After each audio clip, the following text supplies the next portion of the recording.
And a certain woman, which had an issue of blood 12 years, and had suffered many things of many physicians, and spent all that she had, and nothing bettered, but rather grew worse. You know, it was in this position of her life where nothing was helping. The physicians weren't helping, but making things worse. And it just grew worse and worse. I suppose there's many things we can connect this to her life, whether it's like a mental thing or a physical thing.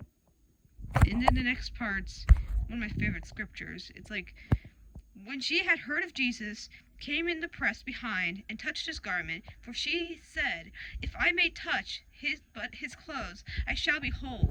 And straightway the fountain of her blood was dried up, and she felt in her body that she was healed from the plague. And Jesus, immediately knowing in himself that virtue had gone out of him, turned him about in the press, and said, Who touched my clothes? I bet this moment was really horrifying. As someone with some social anxiety, and I'm sure a lot of us would be absolutely horrified. Anyways, and his disciples said unto him, Thou seest the multitude thronging me, and sayest thou, Who touched me? I think what makes the situation worse is that, as it's shown in The Chosen, I'm not saying that The Chosen is doctrine, it kind of shows that, you know, people with those type of things going on were treated uncleanly and treated wrongly. And so Jesus showed love to her in the next verses probably was like amazing. And he looked round about to see her that had done this thing. But the woman, fearing and trembling, knowing what was done in her, came and fell before him and told him all the truth. And he said unto her, Daughter, thy faith hath made thee whole. Go in peace, and be whole of thy plague. Thy faith has made thee whole. If she just touched Jesus' clothes without any faith, she wouldn't have gotten better. And that's basically what we can learn from this. We can learn many things from these scriptures. And here we have another story of faith.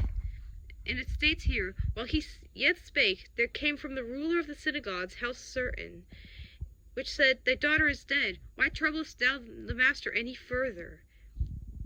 Basically, the daughter was dead, and everyone was panicking. What was the whole point of anything? But what was being taught here is to have faith. What we could learn is that have faith no matter what, because as they stated, as quote, And he cometh to the house of the ruler of the synagogue, and seeth and telleth and them that weepeth waileth. The damsel is not, and he also says the damsel is not dead, but sleepeth. We sometimes need to trust God when things seem uncertain, and when he says things, they may seem weird, but really it's the truth.